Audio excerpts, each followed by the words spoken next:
उसको साधुवाद दो, ये उसको धन्यवाद दो, ये उस पर उसकी कृपा हम पर हुई है।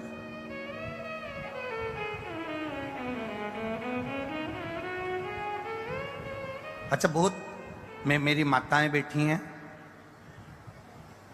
बहुत सारे विद्वत जन यहां पर विराजमान हैं। एक बात आपसे पूछें, बच्चा गर्भ के अंदर अगर सही रहता है, बिल्कुल सही है, बोलो तो डॉक्टर ऑपरेशन की बोलता है क्या? वो तो बच्चा गर्भ में टेढ़ा हो गया तो डॉक्टर ऑपरेशन करेगा कि नहीं करेगा? अरे जीजियों बोलो तो जम के, करेगा ना। बच्चा अगर गर्भ में सीधा है, बच्चा गर्भ में एकदम अच्छा है, बच्चा गर्भ में एकदम सीधा, उसको जैसा प्रविष्ट होना है, जैसा जन्म होना है, अगर बच्चा वैसा है तो डॉक्टर ऑपरेशन नहीं करते, डॉक्टर ऑपरेशन नहीं करेंगे। पर अगर बच्चा टेढ़ा हो गया, नाल फंस गई, मुख में गंदा पानी चले गया, बोलो बोलो सही है कि गलत है? अरे बोलो तो जितने बैठे हो, मुख में गंदा पानी चले गया, नाल फंस गई, बच्चा टेढ़ा हो गया, तो फिर डॉक्टर ऑपरेशन से बाहर निकालेगा कि नहीं निकालेगा? अरे बोलो जम के, बोलो जरा, बोलो तो अलवर वालो। बस नाल फंसी, गंदा पानी मुंह में गया, या बच्चा टेढ़ा हुआ और डॉक्टर ने ऑपरेशन किया, तुम भी याद रखना, बच्चा गर्भ में रहता है, टेढ़ा हो जाता है, नाल फंस जाती है, या गंदा पानी मुंह में चले जाता है, तो उसको ऑपरेशन कर कर बाहर निकाला जाता है। उसी तरह ये पृथ्वी भूगर्भ है, इसको भूमि कहते हैं, पृथ्वी कहते हैं। इस पृथ्वी पर जो रह रहे हैं वो मां पृथ्वी के गर्भ में रह रहे हैं, पृथ्वी पर रह रहे हैं, अपन सब भूगर्भ में रह रहे हैं। जब बच्चे के मुंह में गंदा पानी चले गया, या नाल में वो फंस गया, या वो टेढ़ा हो गया, तो डॉक्टर ने ऑपरेशन करा। उसी तरह हम भी, जब हमारे मुंह में गंदा पानी, समझ जाओ जरा, समझ गए क्या? हाँ, वैसे तो तुम सब समझदार हो। जब हमारे मुंह में गंदा पानी चले जाए, हम भी नाल में फंस जाएं, संसार सागर में, लोभ में, तृष्णा में, आसक्तियों में, वासनाओं में, काम में फंस गए, या हम भी टेढ़े हो गए, जिससे बात करो टेढ़ी बात करो, क्या कर लेगा तुमसे? देखा जाएगा तुझसे, मेरे को आगे बैठना है, बिठा अभी की अभी, नहीं बिठाएगा तो बाद में निपट लूंगा। टेढ़े हो गए,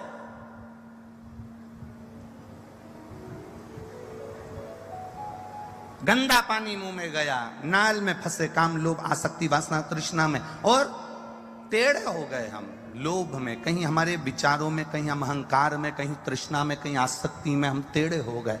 तो फिर वो परमात्मा भी ऑपरेशन करना जानता है, और ऐसा ऑपरेशन करता है कि फिर कहीं का नहीं छोड़ता, फिर दर दर रोता फिरता है। इसलिए सावधान रहें। जो बच्चा माता के गर्भ में ठीक रहता है, सीधा रहता है, नाल में नहीं फंसता, गंदा पानी मुंह में नहीं जाता, वो बच्चे को ऑपरेशन से नहीं, उसकी नॉर्मल डिलीवरी होती है, वो साधारण तरह से जन्म ले लेता है। उसी तरह संसार सागर में आने के बाद जो गंदे पानी को पी रहा है, गलत आसक्तियों में फंसा हुआ है, काम, लोभ, आसक्ति, तृष्णा में, चोरी, निंदा, बुराइयों में फंसा हुआ है, जो टेढ़ा टेढ़ा चल रहा है, अहंकार में, लोभ में, आसक्ति में, काम में, क्रोध में, जो टेढ़ा चल रहा है, फिर वो परमात्मा उसका ऑपरेशन करना जानता है। वो भी बहुत बड़ा डॉक्टर है, उसके बराबर दुनिया में कोई डॉक्टर हो ही नहीं सकता। जब वो ऑपरेशन करता है, तब दुनिया का एक एक व्यक्ति आंख में आंसू भर कर रोता है।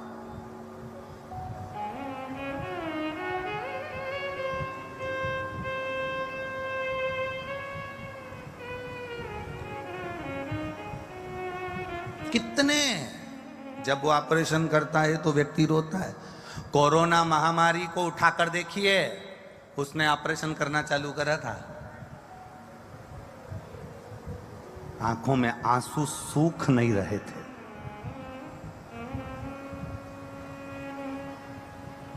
उठाकर देखिए, कहीं भूकंप आ जाता है, कहीं सुनामी आ जाती है, कहीं पहाड़ पर्वत गिर जाते हैं, पूरे मकान ध्वस्त हो जाते हैं, कहीं कुछ ना कुछ लोग पानी में डूब रहे, कोई पर्वत धस रहा है, कोई हिमाचल में देख लो, उत्तराखंड देख लो, बिहार साइड देख लो, कहाँ ये उसके ऑपरेशन है, ये उसके ऑपरेशन है। आप अच्छे रहिए, आपके मुख में गंदा पानी ना जाए।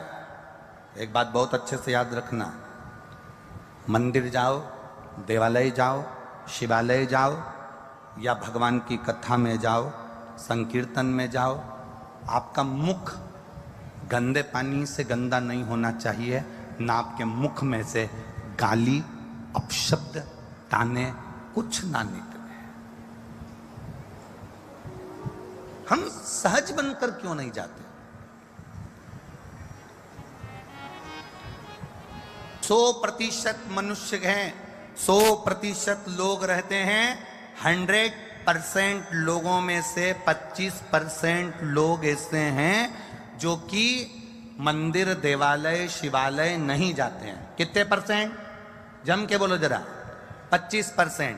25% लोग ऐसे हैं जो भगवान पर ही विश्वास नहीं करते कि भगवान कोई होता है, या हम भगवान के मंदिर नहीं जाते, हमें परमात्मा से मतलब नहीं, हमें अभिषेक पूजन से मतलब नहीं, जो परमात्मा कोई नहीं मानता। 25% ऐसे हैं जो मंदिर, देवालय, शिवालय, तीर्थ नहीं जाते। 25% ऐसे हैं जो भगवान पर भरोसा नहीं करते, विश्वास नहीं करते। हाँ, देखा जाएगा, हमें भगवान पर भरोसा नहीं, भगवान क्या होता है, भगवान कौन है, भगवान क्या है। तो 25% ऐसे हैं जो भगवान पर भरोसा नहीं करते। 25% ऐसे हैं जो 24 घंटे परमात्मा की, धर्म की, संस्कृति की, सभ्यता की और एक दूसरे की और माता पिता की निंदा में भी लगे रहते हैं। बचे 25%, और जो 25% बचे हैं वो ये अलवर की कथा में दिख रहे हैं। बस समझ लो कि आपकी भक्ति कितनी है।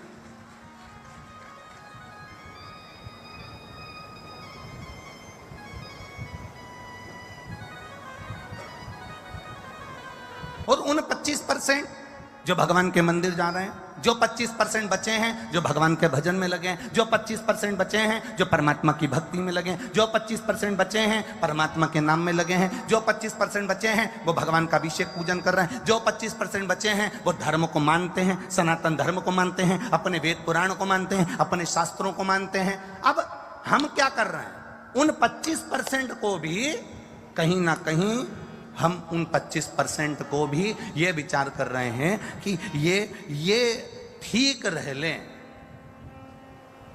तो हम उनको भी विचार कर करके उन पर कुछ ना कुछ ऐसा प्रभाव कर दें, ऐसा दबाव बना दें, 25% भी और कटते चले जाएं। क्या मतलब? भक्ति में जोड़ो लोगों को। संसार में आए हो ना, इस शरीर की सदुपयोगता जानिएगा। पहले कथा में कहा था, आज फिर कह रहे हैं। तुम लोगों के पास में गाड़ी है कि नहीं? 2 व्हीलर 4 व्हीलर बोलो, जम के बोलो जरा। सबके पास है 2 व्हीलर 4 व्हीलर है? किसी के पास 4 व्हीलर होगी, किसी के पास 2 व्हीलर होगी। है? यहां से जाओ अपने घर के लिए, तो यहां बाहर निकलोगे तो एक बहुत बड़ा पानी का नीचे खड्डा है, उसमें गटर का पानी भरा हुआ है। उस गटर के पानी को तुम्हारी गाड़ी के पेट्रोल टैंक में डाल लो,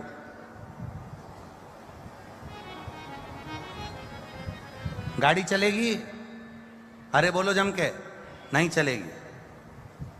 गटर के पानी को 50 लाख की गाड़ी में डालो, गटर के पानी को, नाली के पानी को 25 लाख की गाड़ी में डालो, गटर के पानी को, नाली के पानी को 10 लाख की 4 व्हीलर गाड़ी में, 50,000 की 2 व्हीलर गाड़ी में जरा डालकर देखना। तुम 50,000 की गाड़ी में, 10 लाख की गाड़ी में, 50 लाख की गाड़ी में जब तुम गटर का पानी नहीं डालते, तो ये करोड़ों की गाड़ी में ये गंदा नाली का पानी क्यों डालते हो?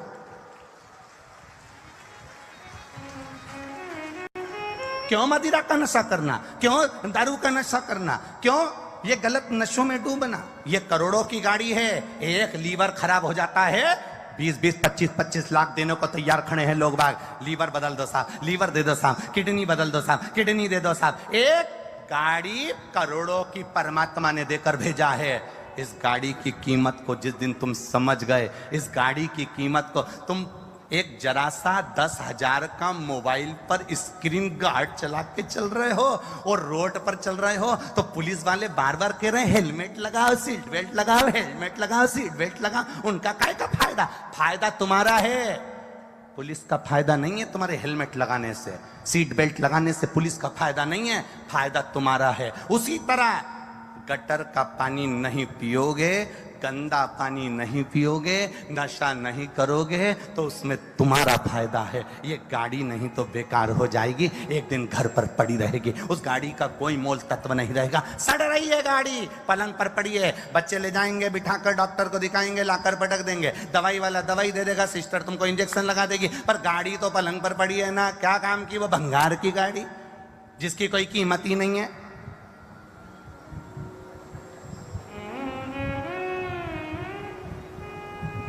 क्या करोगे इस गाड़ी की कीमत का?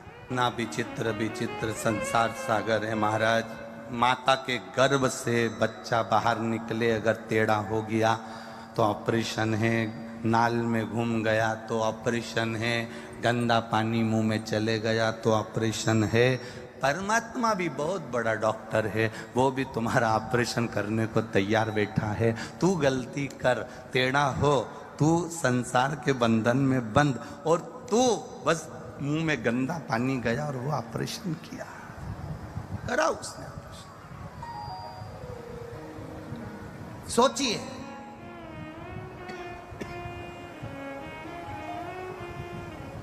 उसको धन्यवाद दो। साधुवान की भक्ति में रमे हुए हैं, मेरा हाथ जोड़कर निवेदन है इनको उसमें रमे रहने दो। अगर ये फिर टूट गए, फिर चले गए, तो ये वापिस सनातन धर्म को नहीं पा पाएंगे।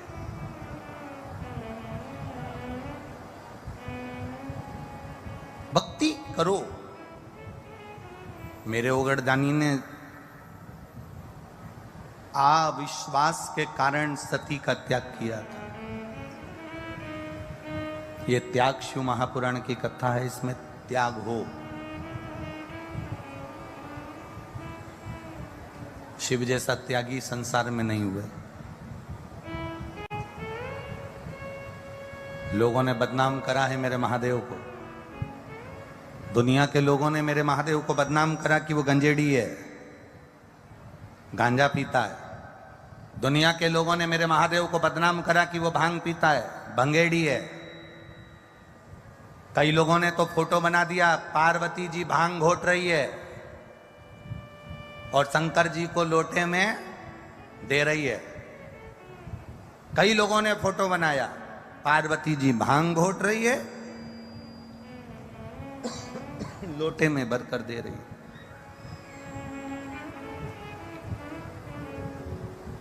आप में से कितनी माताएं बैठी हैं जो अपने पति को तंबाकू का गुटखा मल के देती हो? बोलो री बोलो, जरा जम के तो बोलो। इतनी बैठी है, लाखों की संख्या में आप लोग आए हो। ईमानदारी से बोलना, कितनी माताएं जो अपने पति को तंबाकू का गुटखा मल के देती होगी? लो खाओ, एक नहीं मिलेगी इसमें से। जब मेरे भारत की माता अपने पति को तंबाकू खाने को नहीं देती, तो मेरी पार्वती माता महादेव को भांग कैसे दे सकती है? जरा विचार करिएगा।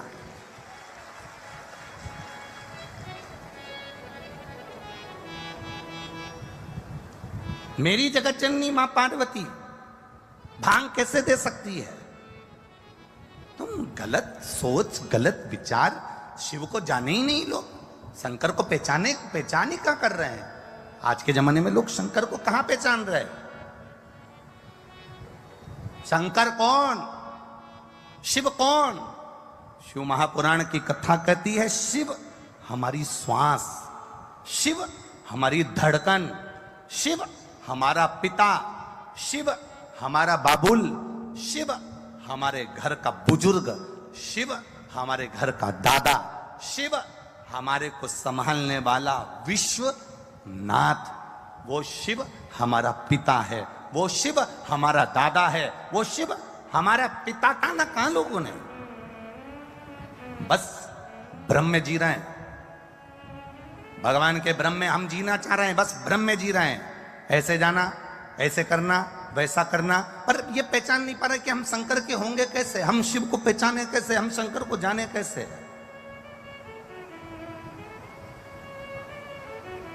शिव की भक्ति को हम पाए कैसे। महाराज, चांदी की रकम काली पड़ जाती है ना, तो मेरी माताएं बड़ी समझदार है, उसको निकाल के और वो पाउडर से ऐसी ऐसी घिसती है, तो चांदी की रकम सही हो जाती है। तांबे का लोटा काला पड़ जाता है ना, तो उसको भी घिस देती है, तांबे का लोटा अच्छा हो जाता है। पीतल का बर्तन काला पड़ जाए, तन काला पड़ जाए, तो माताएं उसको भी घिस देती है, बर्तन साफ हो जाता है।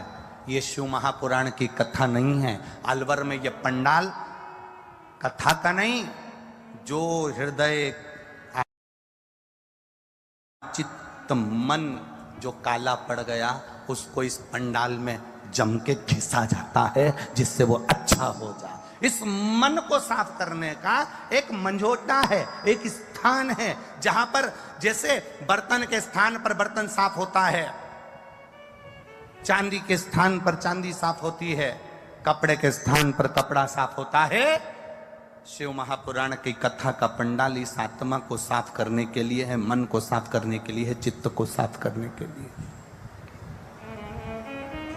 सावन के महीने में कथा सुन रहे हो आप, शिव की भक्ति को जितना जितना जागृत करोगे ना, उतना उतना फल तुम्हारे जीवन में प्राप्त हो जाएगा। बारिश का समय चल रहा है, एक बेलपत्र आप अगर शंकर भगवान को रोज चढ़ाते हो, एक बेलपत्र शिव जी को रोज समर्पित करते हो, तो मन में एक संकल्प इस बारिश के मौसम में, इस सावन के महीने में एक संकल्प भी तुम्हारे भीतर आना चाहिए कि एक बेलपत्र अगर मैं शंकर भगवान को चढ़ाती हूं, मैं जिंदा हूं, तब तक तो देवादिदेव महादेव को बेलपत्र चढ़ाऊंगी, पर मेरे मरने के बाद मेरे बच्चों ने, मेरी बेटी ने, मेरे दामाद ने, मेरे बेटे ने, मेरी बहू ने, पोता पोती ने शंकर जी पे बेलपत्र नहीं चढ़ाई, तो मरने से पहला ऐसा काम कर जाना, जैसे बीमा कर कर जाते हो तो बीमे की रकम तुम्हारे घर के लोगों को मिलती है, जमा तुम करते हो, रकम तुम्हारे परिवार वालों को मिलती है, उन परिवार वालों का भला कर कर जाते हो, उसी तरह एक भला अपना भी कर कर जाना और संसार सागर का भी कर कर जाना। मेरे मरने के बाद बेलपत्र कौन चढ़ाएगा, इसलिए एक बेलपत्र का पेड़ लगा कर जाना, उस पेड़ की बेलपत्र कोई भी तोड़कर महादेव को चढ़ाएगा, फल तुझे ही मिलेगा। एक बेलपत्र का वृक्ष तुम भी लगा कर जाओ, उस बेलपत्र के पत्ते को कोई तोड़ेगा, शंकर पर चढ़ाएगा, फल मुझे मिलेगा। उस बेलपत्र के पत्ते को कोई तोड़ेगा, शिव को समर्पित करेगा, उसका फल मुझे मिलेगा। मैं चली भी गई, वृक्ष तो रहेगा, पेड़ तो रहेगा। श्रेष्ठ कर्म कर कर देखिए।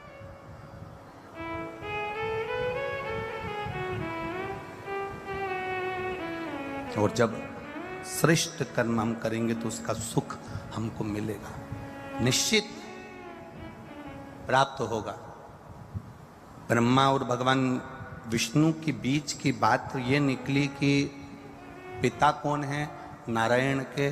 ब्रह्मा जी कहते हैं विष्णु जी मेरे पिता हैं, तो वो शिवलिंग की आकृति जो प्रकट हुई, ब्रह्मा जी उसका सिर देखने जा रहे हैं और भगवान नारायण उसका चरण देखने जा रहे हैं। नारायण चरण नहीं मिला तो उन्होंने सत्य कह दिया कि शिव के चरण नहीं मिले, क्योंकि शंकर के चरण ढूंढने से अच्छा है शंकर से केवल दर्शन की मूलता पाना।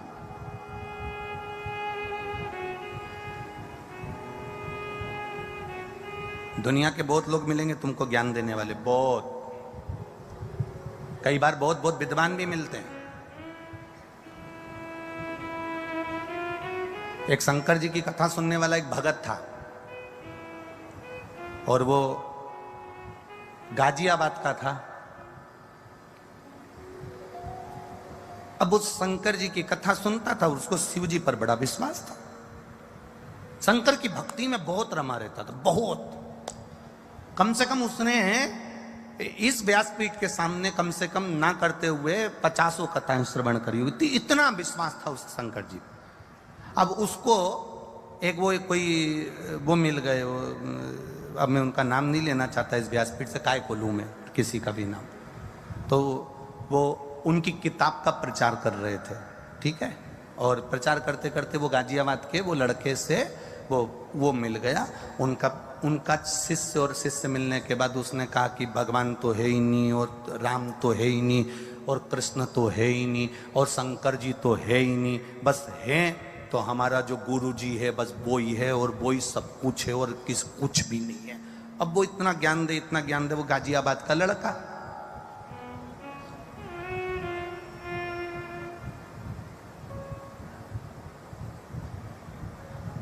अब ये गाजियाबाद वाला जो लड़का था, ये कथा में कहीं होगा, और वो किताब बांटने वाले किताब बांटने में लगे थे, उनका प्रचार करने में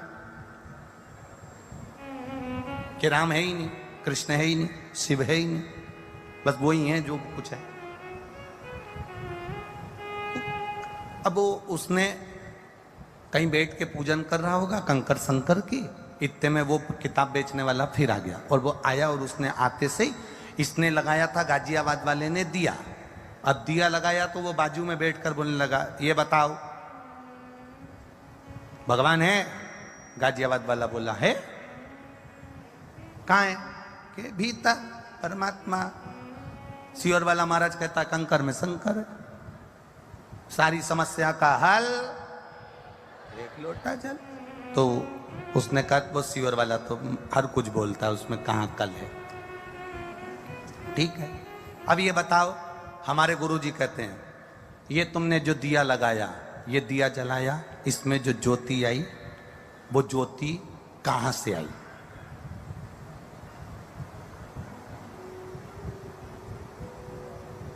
बता, जो ज्योति कहां से आई? जो तुमने ज्योति जलाई है दिए में, बाती में, ये ज्योति कहां से आई? बता। अब वो गाजियाबाद का तो छोरा था, और गाजियाबाद वालों के ज्यादा प्राण खाओ तो फिर वो सुनाते बहुत जोरदार। बता ज्योति कहां से आई? अब वो दिया जला के बैठा था, उसने तुरंत फूंक मार दी। फूंक मारकर अब किससे पूछा, तू बता ये ज्योति कहां गई? पूछ के आ तेरे गुरुजी से कि ज्योति कहां गई, बोल जरा। अब बता, जल्दी बता, मेरा दिया बुझा है, बता ज्योति कहां गई। पकड़ लिया उसको, बता ज्योति कहां गई। ज्योति कहां से आई? ज्योति कहां से आई? इसने मार दी फूंक। अब बता ज्योति कहां गई? जो हमारी फूंक, बता ज्योति कहां गई। छोड़ा नहीं उसने। उसके कजन कहां मठ मंदिर आश्रम